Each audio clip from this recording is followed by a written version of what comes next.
Hello, for today's video, I'm gonna make a delicious crispy fried chicken recipe. And here are the prepared ingredients.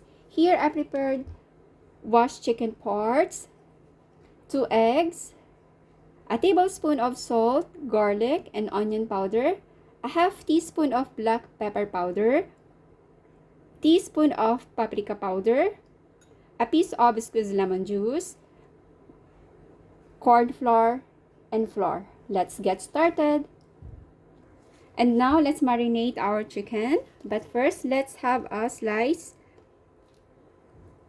part of the chicken. One slice is enough, like this.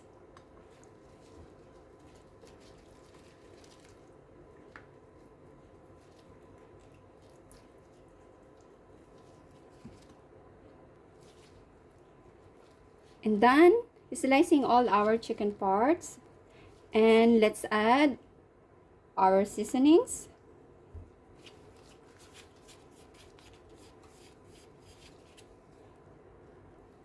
Add the squeezed lemon juice. Let's combine all together. And now it's done. Let's marinate it for about 30 minutes to absorb all the ingredients. Set aside and let's marinate it for about 30 minutes. And for the meantime, let's mix our coating.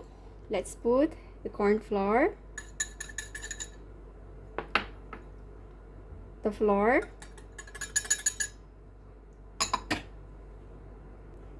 our paprika powder, and a half teaspoon of salt. Let's mix all together. And then set aside. And let's also prepare our egg. And dip the egg.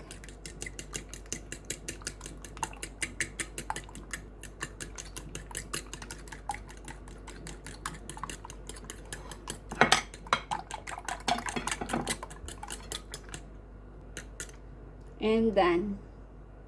And after 30 minutes, let's dredge our chicken to our prepared coating. Now let's dredge our chicken.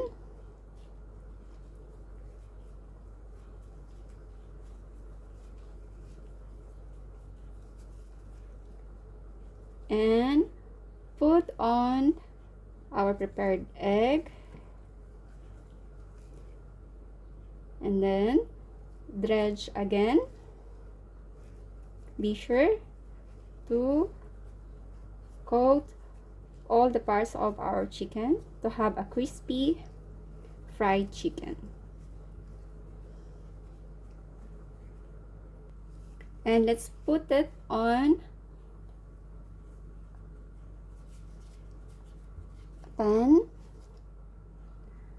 a pan or any plate, just to dry our chicken. And let's do the rest. The same procedure.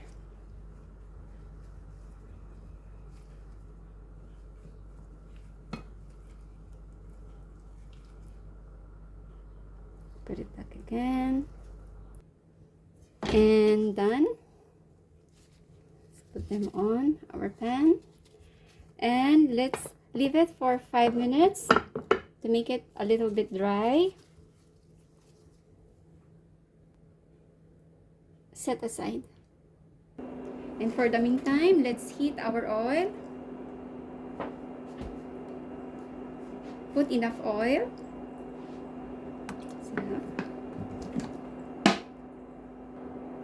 Heat the oil until it is hot enough. And after 5 minutes and our oil is hot enough, let's start frying our chicken.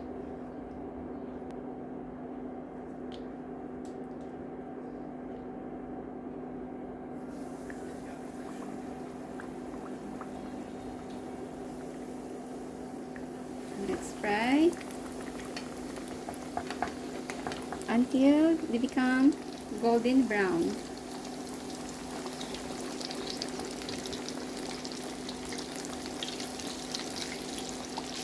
Let's fry it for about 6 minutes. And after 6 minutes, let's turn on the other side.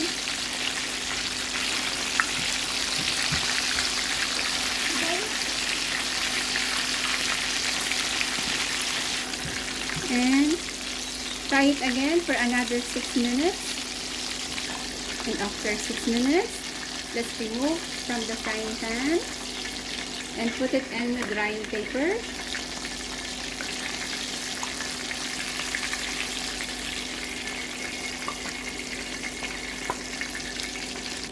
And let's fry the remaining, the same procedure.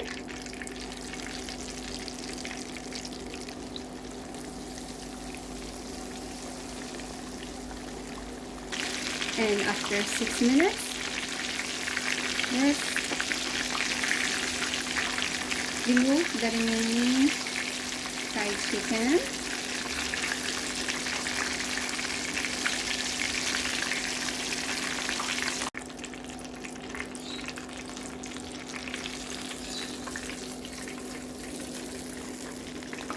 And done.